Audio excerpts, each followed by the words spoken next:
1984, novela escrita por Eric Arthur Blair, mejor conocido bajo el seudónimo de George Orwell, publicada en 1949.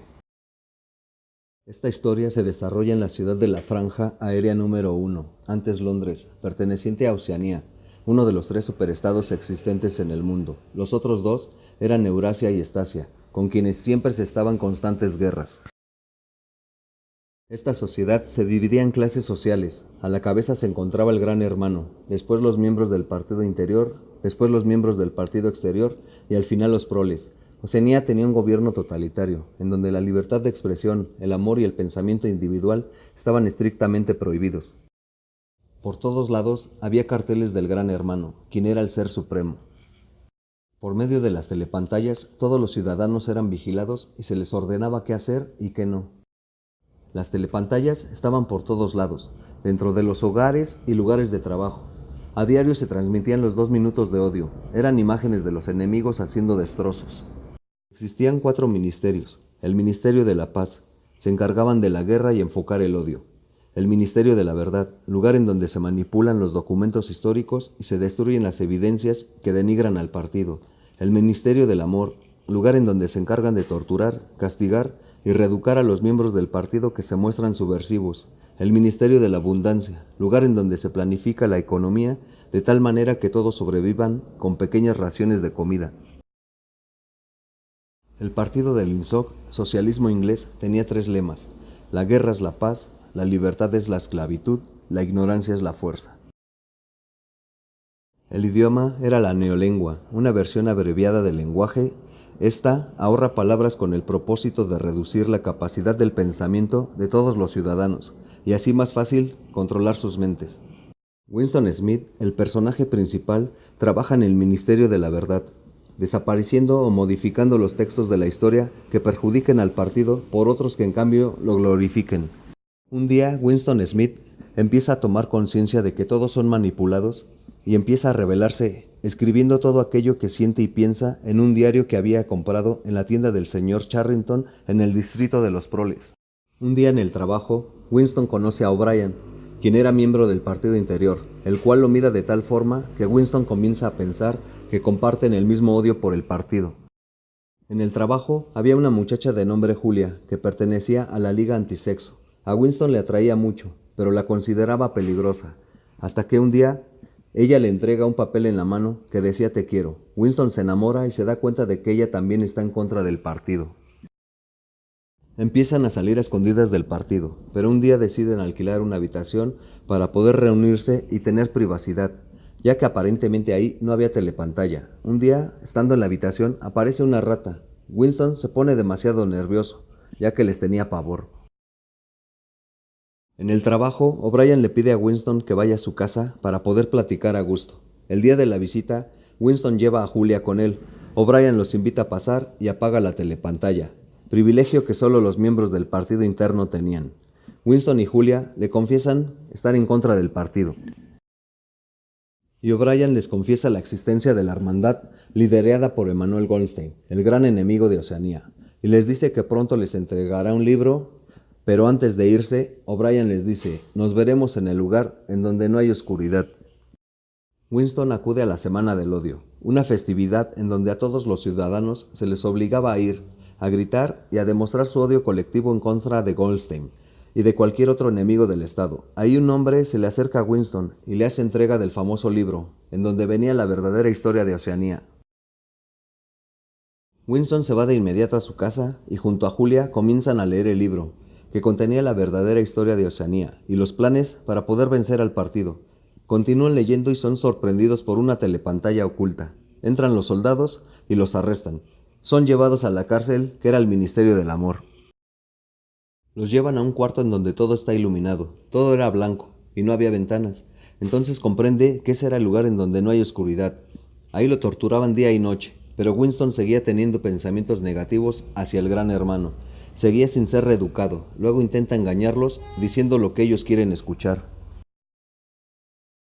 Winston es llevado a la sala 101, en donde se les aplicaba el peor castigo de todos, que era enfrentarlos a su peor miedo. En el caso de Winston, eran las ratas. Él no soporta más y grita que se lo hagan a Julia y no a él. En ese momento los del partido se dan cuenta que Winston acaba de ser reeducado, al terminar con su voluntad y con todo pensamiento rebelde existente en él. Lo dejan en libertad y se encuentra a Julia. Se ponen a platicar y se confiesan que se traicionaron mutuamente. El amor entre ellos ha terminado. Solo aman al gran hermano.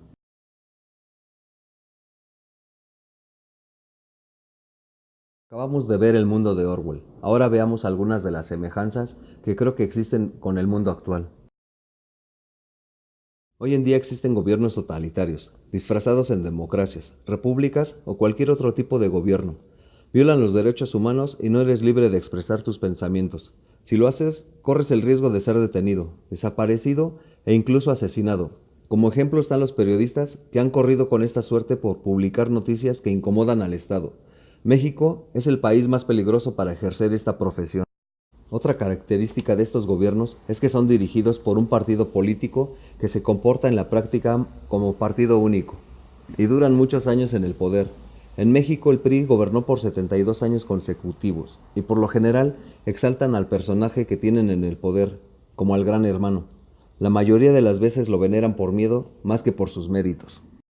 En la actualidad no existen tres superestados, pero sí existen dos bloques de países muy definidos.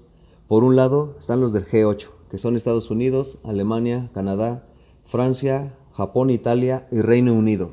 Y por el otro lado están Rusia, Corea del Norte, China, Siria, Venezuela y Cuba. El libro describe perfectamente este punto. La gente que tiene el dinero y el poder son la minoría, y el proletariado es la gran mayoría con el 85% de la población. Vigilancia extrema. Estamos vigilados todo el tiempo. Hay cámaras por todos lados. El internet, las redes sociales, las agencias de comunicación son los referentes de vigilancia a la que estamos expuestos. De esta manera saben cómo somos, qué nos gusta, nuestra ubicación, nuestros movimientos bancarios y muchas cosas más. Saben más de nosotros que nosotros mismos. La información es poder. Este concepto es utilizado por los Estados Unidos muy a menudo, ya que las guerras provocan en las masas un sentimiento de nacionalismo y devoción por su país, ya que este será el héroe que los salvará del enemigo. Hacen creer a las personas que solo habrá paz a través de la guerra, y que sin guerra su seguridad se verá amenazada. Ceden su libertad a cambio de protección. Esta técnica de ponerle nombre y rostro a un enemigo es usada por Estados Unidos, pero nunca la presentan como una guerra, sino como un acto de defensa propia en contra de un maníaco, como Saddam Hussein, Bin Laden, grupos terroristas, e incluso Donald Trump dice que los inmigrantes son un peligro para su país. Sin duda hay muchas similitudes en la actualidad. El Ministerio del Amor se ocupa de los castigos y la tortura. Esto se sigue aplicando por las fuerzas policiales y militares de todos los países. El Ministerio de la Paz se encarga de la guerra. Aquí podemos recordar a los organismos como la CIA de Estados Unidos, el Mossad de Israel, la GRU de Rusia, etc. El Ministerio de la Abundancia se encarga de la economía. Podemos relacionar a las secretarías de economía de cualquier país, al Banco Mundial, al FMI, que se encargan de crear crisis y tener con hambre a la población. Si todo mundo comiera bien, pensaría mejor y reflexionaría. Esto no le conviene a los gobiernos. El Ministerio de la Verdad, en donde trabaja Winston, se encargaba de modificar la historia. Esto siempre ha ocurrido en todos los países. Desde la escuela nos cuentan la historia del lado del vencedor. Los medios de comunicación que trabajan para el Estado nunca nos van a decir la verdad, solo noticias que glorifiquen al gobierno. No hay que incomodar a nadie. Este punto lo vemos todos los días en medios de comunicación. Las palabras están siendo olvidadas. Cuantas menos mejor para el gobierno, ya que reduciendo el lenguaje se reduce el pensamiento. Y alguien que no piensa no puede rebelarse. Los políticos le llaman corrección política. Decirle a los países pobres, países en vías de desarrollo. A las guerras, conflictos bélicos. Ajuste de impuestos al alza de precios. No afrontan la verdad, maquillan la realidad. Y también los acrónimos en inglés que aparecen en las redes sociales como LOL, YOLO, OMG, emojis, etc. La gente alcanzaba un placer casi de orgasmo cuando le presentaban a los enemigos del Estado. Esto lo puedo comparar con la celebración que hubo en todo Estados Unidos cuando los noticieros anunciaban que Bin Laden había muerto. Festividad a la que todos estaban obligados a ir. a gritar consignas contra un enemigo del partido. Esto se parece a un mitin en donde la gente es llevada por obligación o por promesas falsas a gritar consignas o a pelear con quien esté con otro partido. En todos los países siguen existiendo estos cuartos de tortura. Guantánamo es un ejemplo de ello. Nos están educando para que seamos cada vez más individuales, valiéndose de información falsa, de un lenguaje que cada vez es más frío y distante. Solo miras por ti, no miras por los demás, y así están consiguiendo sus propósitos. Están consiguiendo una separación social. La realidad supera la ficción.